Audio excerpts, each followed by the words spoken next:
Welcome, everybody. Today, I'm going to be just talking about something that's very close to my heart. So if I get a little bit emotional, please excuse me. But first of all, this week's Joy of Gratitude is in memory of my great-grandmother, Elka Bas Harav Zorach Ephraim, whose Yortzeit is tonight. She lived all her life in the land of Israel and is buried on Har Zeisim on the Mount of Olives. And talking of which, it wasn't particularly difficult to find something to be grateful for this week.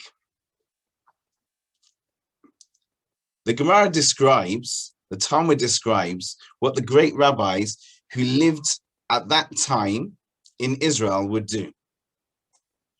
Rabbi Abba would kiss the rocks of Akko.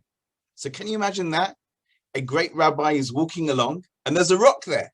And he just can't contain his love and emotion. He has to bend down and kiss it.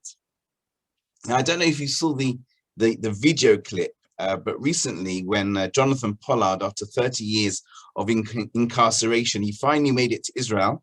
So Netanyahu is waiting there to greet him by this private plane that has flown him in. And he comes down the steps, and you'd expect he's going to go straight over to Netanyahu, who's basically worked hard to free him. But no, as he gets down to the bottom of the steps, he gets down on his knees and he kisses the ground. Admittedly, it was tarmac, but you know, there's nothing you can do in the airport nowadays. You can't get to the ground. But you understand that emotion there. Rabbi Abba did that continuously. He would continuously walk around the place where he lived, Akko, and he would kiss everything that he could find, every rock that he could find. He never lost that feeling of love. The Gemara continues. Rabbi Hanina would repair the stumbling blocks. If he saw a road with a pothole, despite being one of the greatest rabbis of his generation, he would rush out, he would get some earth, and he would fill it in. If he saw something on the path that somebody could trip over, he would rush out to remove it. Why? The commentaries explain that he did not want people to complain about this wonderful country that God has given us. So he would preempt the problem before anyone had a reason to complain. The Gemara continues. Rabbi Ami and Rabbi Asi, they would move from the sun to the shade and from the shade to the sun. Again, the commentaries explain that if they were giving a class to their students and it started to get very sunny, they would quickly move to the shade, and vice versa. If it became cold, they would move to the sun. Why? They didn't want their students to have the opportunity to complain about this country. The Ben Ish Chai, Rabbi Yosef Chaim of Baghdad, in his commentary on this piece of Talmud, says that we see from here how important it is not to speak badly about any aspect of the land. Not about the roads, not about the traffic, not about the weather. Why? Because although everything we have is a gift from God, this land was chosen lovingly by Him, specifically for us. How can we walk around talking badly about this personal present? How can we let anyone else have an excuse to speak badly about it? If we see something that isn't quite right, we shouldn't moan about it. We should be rushing out to repair it quickly before someone else complains. Let's say we see some rubbish, let's say an empty wrapper on the floor. We should rush to pick it up before anyone else can complain. And this reminds me of one of my favorite stories. It's a story about the third Sadiger Rebbe, the third Rebbe of Sadiger, Rabbi Avram Yaakov Friedman. At that time, we're talking about in 1938, the Rebbe of Sadiger and his Hasidim had moved to Vienna. They were in Austria. And in 1938, during the Anschluss, that's where the Nazis basically took over Austria. The Nazis entered Vienna and they subjected the leading rabbis to public humiliation. The Sadiger Rebbe was seized and he was forced to sweep the streets of Vienna in front of the laughing Germans. And the story goes, there's different versions, but the story goes that the Rebbe vowed that if he would escape Australia and get to the land of Israel, he would gladly, as I said, I always get emotional when talking about this topic, please excuse me, he would gladly sweep the streets there. His Hasidim worked very, very hard. They managed to get a visa for him that year. And he moved to Israel and he moved to Tel Aviv. And for many months, he would gladly sweep the streets there. It wasn't beneath him to sweep the streets of the Holy Land. On the contrary, if it was good enough for the great rabbis of the Gemara, why would it not be good enough for him?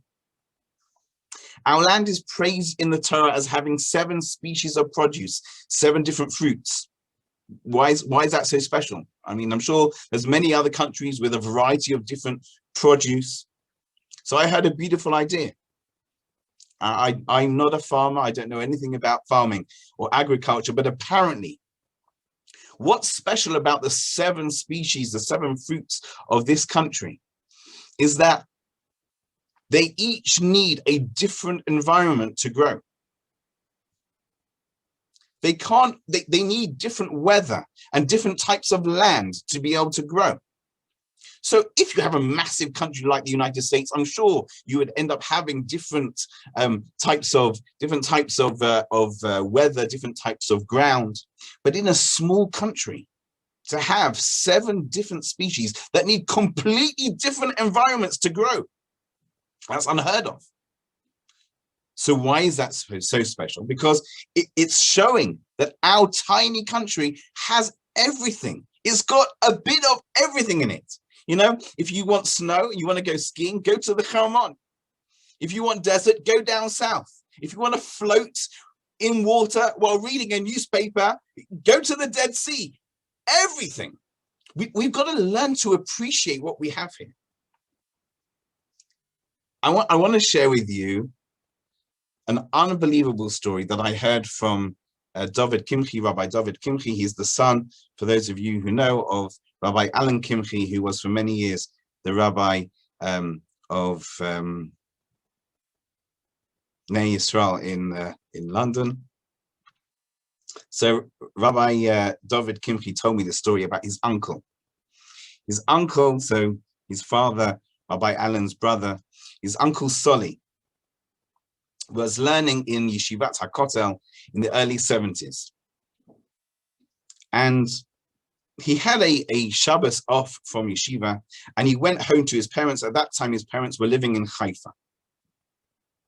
So he goes there for the Shabbos, he's sitting down for the Shabbos meal, and his mother who grew up in Europe, got out of Europe and lives in a few different places and now is living in Israel. His mother asked him, did anything new happen this week? So he said, yeah, a bit of this, you know, normal stuff. And then he said, oh yes, I just started a chavrusa. I just started a learning session with Alan, with my brother, Rabbi Alan Kimchi. He wasn't a rabbi at the time. He was learning in Mir Yeshiva. So once a week, he would walk there from the old city, which is where Yeshivat HaKotel is, and they would learn Derech Hashem together. And they just started this sort of learning session together once a week. So he said, oh yes, I started a chavrusa with Alan. And he carried on eating his soup. He didn't think much of his comment. He looks up a moment later and he sees tears rolling down his mother's cheeks. And he starts thinking, what did I say? What have I said to my mother? He said, what did I say to upset you? What's going on? And this is what she says. Never in all my sweetest dreams did I ever imagine that I would have 2 sons who would be learning Torah together in Jerusalem. What a story. Our generation, we've grown up with the reality of Israel, with the reality that you can live here in relative comfort and security. If you don't live here, you can just jump on a plane and visit whenever you like. Well, before this last year, but at least normally. But this woman, she passed away just over 4 years ago. This wonderful woman's reaction to something that nowadays we take for granted gives an insight to the yearning that generation after generation that generation after generation of Jewish people had to be able to return to this wonderful place. For almost 2,000 years, our people cried, they prayed, they wrote heart-rending poetry about this land. And it's us who have the opportunity to be here. As we walk through the streets of our holy land, we should be filled to the brim with gratitude. We should be singing and dancing with joy, not just tonight and tomorrow, but every day. No other nation in the history of the world has been exiled from their land, been scattered to the four corners of the world, has stayed an identifiable nation and not just been absorbed into the local culture, and then after 2,000 years of wandering, made it back to their homeland. We are a miracle.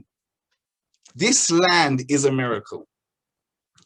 Don't miss out on the opportunity to appreciate it. Thank you so much for joining me. I look forward to seeing you next week.